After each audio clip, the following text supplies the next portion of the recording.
when was the first time when you started to find out about your love for creativity? Well, I've thought about that a bit since I read your question. And I mean, I think it goes right back to the first things I can remember as a child. And I always remember seeing my mother darn socks and knit. And so I wanted to do that because she made something out of nothing. And my sisters embroidered. And they were always too busy. But the next door neighbour was a housekeeper for a gentleman. And she used to come in and said, oh, you can come round with me. I'll show you how to embroider. I'll show you how to knit. And so she taught me how to do all these sort of crafts. And I can remember doing that at the ages of 6, 7, 8. Mm-hmm. Yeah. And I was always interested in colour. I always remember if they gave me a little chart to work from, I'd change the colours. And they said, why have you changed the colours? I said, well, I think mine are better. Mm-hmm. They weren't always, but they were mine. Mm-hmm. And I thought it was important to put your own colour in. Absolutely. So quite early. Considering the background you grew up, which is maybe seen as a working class background, yes. Was it easy to express yourself freely? In our environment, it was, yes, because remember, I was brought up. How old was I when the war started? I was 6 when the war started. Mm-hmm. So from 6 until 12, there was a war going on. So it was make, do, amend. And so people had darn socks and make carpets from old clothes, pegged rugs and things like that. So I learned I loved doing all those things. When did you take it was a passion, you said that. When did you take it serious enough to really make it as a profession? Well, I went to an ordinary school and I was told I wasn't bright enough to get to grammar school in those days. I was a late developer. But basically, looking back now, I realised I was dyslexic and nobody picked up on it because in those days they didn't. You were just thought to be slow learning. And my father had a retail coal business, quite a successful one, in that he had 4 or 5 men working for him and 2 or 3 lorries. And I didn't know what to do, so he said I could work for him. He thought eventually I would take over the business. Mm-hmm. There was no way I was going to take over a coal business, no way. But it gave me time, and I suddenly realised working for him, it's physical labour, and therefore you can have flights of fantasy all day because you've got nothing really intellectual to think about. So I used to think about what I was going to create, what I was going to make in art college in the evening. And I used to go to art college in the evening, and then from one night a week, it came 4 nights a week. And then one day the principal of the art college came and said, John, every lecturer that's done any work with you say you should be here full time. Well, I mean, it was wonderful because that's what I'd want to do on leaving college. I wanted to go to art college, but my parents taught me out of it. I needed to get a trade. Mm. And so I said to him, well, I've always wanted to come to art college, but how can I start a new career at the age of 27? Mm-hmm. And he said, but you've got no career. If you come, we will pay all your fees for you and we will pay your travel expenses. All you've got to do is keep yourself for a year. At the end of a year, you'll get your exams and I will guarantee you will get them. Mm-hmm. And we will get you a major county award. That's a regional award. So I took him at his word. I persuaded my parents to keep me for a year and I went to college. Mm-hmm, mm-hmm. So, and then I applied from the small provincial college. I applied for 2 London colleges. Well, I didn't know you can't apply for 2 London colleges. Well, you can, but you're not supposed to. You apply for 1. That's called first choice. Mm-hmm. And then your second choice is a lesser prestigious college. Mm-hmm. But I thought, I don't want to go to a less prestigious college. I either want to go to one of the best, or I don't want to go. Mm-hmm. I mean, that's another side to me, I suppose. And so I applied for 2. Fortunately, the first one I went to obviously liked my folder of work and liked me. And they said, you're going to Central St Martin's, which today is probably the most prestigious college in England. Yeah, absolutely. And they said, you're going to Central St Martin's. And if we offered you a place today, would you not go? So I said, if you offer me a place today, I won't go. So they offered me a place. Now that's against the law. They're not supposed to do that. They're supposed to see everybody and then offer the places. So having gone into teaching, I realised now that was very unethical. So they must have wanted me really badly. Wow, yeah. So that, looking back now, I didn't know, obviously, at the time. So I went to Camberwell and I did my my first degree in woven and printed textiles. And then I won a scholarship to the Royal College of Art where I did woven and knitted textiles. So I think I'm quite a rarity in that I've got a degree in all the areas of textiles, printing, weaving and knitting. And that certainly played in my favour for the rest of my freelance, because I could freelance in any of those areas. I get the impression that you have been always very conscious and very Very well. very conscious Yes. about what you want, and very straight and clear, Yeah. and very focused. Yes. Is that the right impression? Yes, it is. But I mean, I find it amazing when people tell me this, but I have to agree, yes, I have. And I think in the beginning, more so than later on. And it was just instinctive. I remember my best friend at college saying to me, you know, you actually are talking as though you're at the Royal College, but you've only applied, you may not get in. What are you going to do if you don't get in? And I remember saying, don't be foolish, of course I'm going to get in.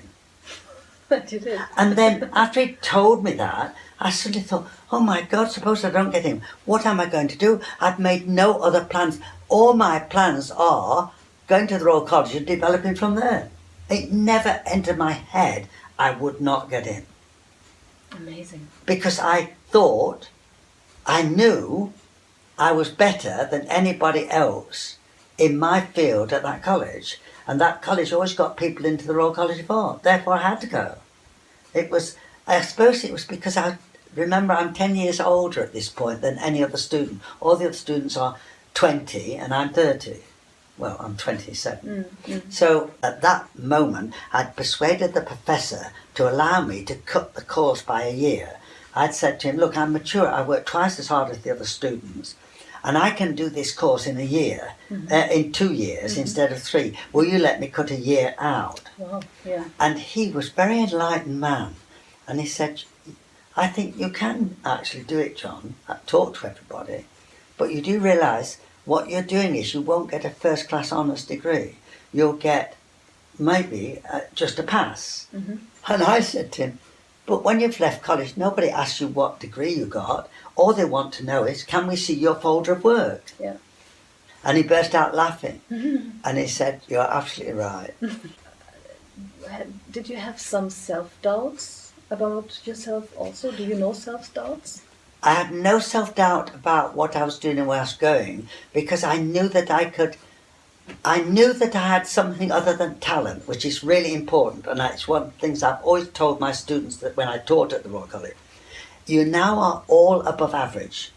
To have got to the Royal College, you have to be very good, artistically, creatively. But what is going to signal out the ones that are going to make it in this group of students? Do you have tenacity? Do you have staying power? Can you work hard? Can you delegate your time? And do you, most of all, have people skills? Well, I knew I had all those 5 things. So what I lacked, maybe in creativity compared to the other students, was cancelled out totally by me having these other things. And I knew that. And so I was never able to assess my artistic creativity. Because I was with very creative people at the Royal College, and I was with a senior tutor who didn't like me, and with tutors who I got a lot out of but never had a real rapport with, like I had in my first college. And so I never ever really understood how good I was creatively. So I always had doubts in that area. Okay. But I never had any doubts about where I was going and I would make it. But whether I was going to be really successful or not, I didn't know, because I couldn't assess myself artistically, because the people I was being trained with didn't really like my approach. But you said I was always sure about where I wanted to go. Yeah. What was that? I wanted to actually produce beautiful fabrics. And if I could sell them to the best clients in the world, that was fine. But I knew if I did that, I would never be famous, because textile designers sell their products to the couture houses. And although I sold work to Valentino, Chanel, all those kind of couture houses, my name never went on anything. I see. Oh, the only way I knew they'd bought the fabrics, because the companies never told me, was that when I saw a photograph in the paper of a coat and thought, that's my fabric. And I used to walk down Oxford Street and suddenly see a woman in a suit in one of mine, and I used to walk behind her for maybe 100 yards looking at it. Wow. That was really thrilling. But you just talked about if you go that way, what you chose, I'm not going to be famous. So my question would be, what means fame to you? And how important is it, maybe? Fame is when people recognize you for what you do. But you can have that in a very small circle, too. But I didn't want a small circle. I want to be big. But I mean, then you realise it's meaningless. Meaningless? It is really. Explain that, please. Because basically, fame is an illusion. In that fame, I mean, the J.W.Anderson bag collection, the first collection that went under John Allen for Loewe, I mean, it was in every decent fashion magazine, certainly in China, Japan, America and England. And I was interviewed by maybe 100 different publicists. But it was boring. They all asked the same questions, and I suddenly realised the people who were interviewing me weren't that well informed, not very well educated. They just could write a nice line in words. So that put that into perspective for me. And I also realised that it's not fame, it's having your creativity recognised. Can you segregate the two things? Like for me, seeing what Loewe had done with my design to put it into a bag, and for me to be given the credit for that design, was far more important than the actual publicity in the papers and the magazines and all that. It was just that I actually glowed inside, because suddenly all the things that people had put me down for, I remember being told, well, your colour's very weak. And I realise now my colour is actually incredibly strong, but it is different. And if people can't recognise that I'm using colour in original ways, then they don't like it. And I was put down for that for years and years. It's only since I started doing the carpets, I actually realised I can use colour really well. And not only that, I can do something that lots of people can't do, and that is I can use any combination of colours well, because of my training in the textile trade. When you're doing fabrics for fashion changes, the colour changes every 3 months. So I had to change. And if I didn't like bright colours and they were in fashion, I had to use them. And so it made me learned how to use colour, and I always had this incredible love for it. Like, I mean, I love my garden at the front at the moment because I went to a special dahlia specialist flower grower, and I took one of every dahlia I could find, and they're all in the garden. And I mean, it's a real hodgepodge of colour, but I love that because nature gets away with things that we can't get away with. And I'm trying to work out, how is it that those dahlias all look great together, but if I put those colours together in a design, they wouldn't work. And I've worked out it's all about proportion. It's not about the colours. It's how much of that colour you put in with the other colours. And that's very difficult. You cannot teach it.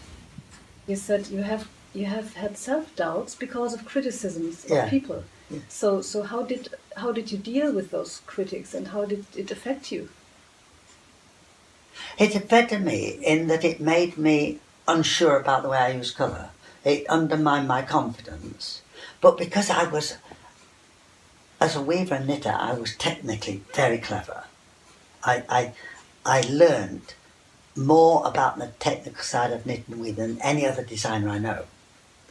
And that's why I could go to a factory, and when the technician said, oh, we can't do that, I could turn around and say, well, I'm sorry, I can do it on your machine.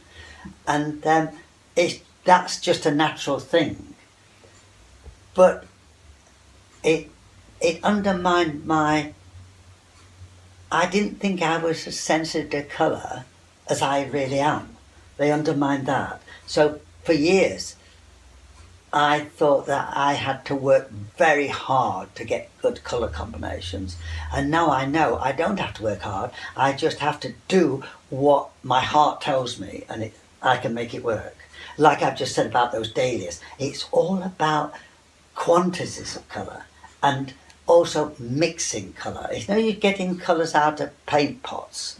They're done by somebody else. You've got to learn to mix them. I mean, I tell the students on education, when I did a colourway for one of my carpets, I wanted to do a pastel carpet.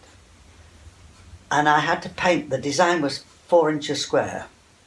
And I remember painting it out 32 times because I couldn't get the right pink. But then when I got it, and I was thrown to bits, and then I didn't use it. But I was so pleased because I got that pink right. I'm a practicing Christian, and I know I don't talk about this because I think it sounds really, I don't know if it sounds pretentious or simple-minded or the opposite, but I go out and I look at trees and the sun, and I am full of the joy of God's creation. Landscapes and cityscapes and seascapes take my breath away, and they change all the time. I mean, the sea particularly is, I mean, you could spend a lifetime just painting if you wanted to. And so, I mean, I'm not that way inclined, but I do really look at the way colours change. It's something, and as I've got older, it's got more and more so. And like I was saying, that those dahlias in the garden have taught me that really you can use any colours together. There's no such thing as that they don't go together. It's how you use them in the proportion. And so I've learnt something in the last 2 weeks, so I'm going to practice it now. Do you think there is an inner calling, an inner calling in you to do that, what you do? Oh gosh, yes. Well, I wouldn't call it an inner calling. I actually believe very deeply that we're all given talents. And one of our jobs in life is that we use the talents God's given us to the best of our ability. And if you ask me what my aim was, my aim is to use the abilities God gave me to the best of my abilities. And that's one reason why, at the age of 82, I'm still teaching. Because I have an ability to teach. I love teaching, and my students love being taught by me. And whenever I have that gift, and whenever people come and want to be taught, I will do it. if I get bored, or if I find that I suddenly fall out of love with teaching, I'll stop immediately. Yeah, I mean, it's interesting, even J.W.Anderson got very famous in her 90s. So you might say it's never too late. No, I don't think it is. And also too, the fulfillment of your vacation may not come in the way that you expect it to. Like, it doesn't always come with fame. It doesn't always come with wealth. It may come with just total personal fulfillment. It might come with fame and that. It might come with that, fame and wealth. But nobody can tell you how that's going to come. I mean, look at the famous fashion designers. They are all flawed. I don't know one that has not been flawed. Let's take recent examples of John Galliano, McQueen, Yves Saint Laurent, all tortured souls. Mainly because they burnt themselves out. Yeah, that's an interesting point, because do you think living your passion makes you a happy person? Or a There's a lot of provisos there. Like, I think living your passion can actually fulfill you and give you happiness, but only if you're not sacrificing or destroying other things on the way. I mean, fashion designers destroy people on the way up. All of them do it because they're so driven, and they have to be so focused because they're producing. Imagine somebody producing 10 fashion collections a year. What time is there for anything else? So they have to have a whole body of people around them to support them. Now, those people are treated like dirt often because they don't have time to cultivate them. I mean, most of them have a right-hand person who they carry with them, but nearly all of them get jettisoned somewhere near the top. Yes. And that's terrible for the person and terrible for the famous person, because they have to carry that baggage with them. They've done that damage. And I believe in this life, you can do anything you want and God will forgive you. The one thing he won't forgive if you damage another human being. Yes. And I mean damage, if you do the mental damage, that's almost worse than physical damage. Because physical damage can be repaired, mental damage can't. Working as an artist, as a designer, for sure did change your way of thinking, of perceiving. Maybe it's made me able to become much more focused. I have quite a low threshold of boredom, and sometimes I would move around between lots of different things. And as I got older, like now, for the last 20 years, I've concentrated on only making carpets for my creative outlet. And I think because of that, the work has improved and improved. Before that, I was spreading myself too thinly over knitting, weaving, writing, all those things. Mm-hmm. Can you tell me, that's what you already told me, because I find that so amazing that you very consciously play with your accent, and why? I can't bear snobbery, and I don't like being put down like nobody does. But I'm in a position not to care anymore. I'm 82, for goodness sake, and I'm successful in what I do. I've got a nice lifestyle. So why do I have to pretend? I come from a working class background, but I'm very successful. I'm acceptable in most circles. So why hide anything? And it would take a lot of effort to get rid of my accent. Why would I waste that emotional, physical energy when I can put it into creative things? It's stupid. It's absolutely stupid. And I'm very conscious at 82, time's running out. I haven't got time for that nonsense. And you're right, I only live for today because I've had cancer 3 times, and last year I had melanoma 3 times. Mm-hmm. So that's 6 times. Well, I'm very lucky God's let me live for this long. And I mean, when I went 10 years ago, when I had my stomach cancer, then I was given 2 days to live. But here I am, you know, doctors aren't gods. Yeah, and you accepted it. That was maybe the key. Yeah, You didn't fight it, no, you accepted it. yeah. Interesting. You have to. Yeah. Yeah, but most people fight it. I mean, Well, I mean, I fought the cancer. I mean, you know, I was determined. I mean, I lay in bed one night. I always remember this. I lay in bed one night, and I must have been smiling. And I was checked up every 2 hours. A nurse would come and check me all over. I was so ill. Went on for weeks. And she came. She said, you know, every time I've come to wake you up, you've been smiling tonight. And I mean, you haven't smiled for a long time. And I said, no, I've just realised tonight I can't die.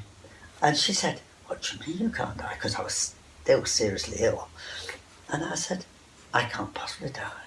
I said, I'm lying here thinking I've got Hindus, Muslims, Christians, non-believers, Jews, agnostics, and they're all lighting candles for me to get better. If I die, I'm going to destroy the faith of all these different people. And she rolled with laughter and she said, I can understand why you're smiling. I said, so I can't die, you see. oh, that's beautiful. That's really beautiful. I want to say thank you for that lovely Oh, interview. that's right. And You for gave me answering- flowers. That's thank you. No. and for answering that question so honestly.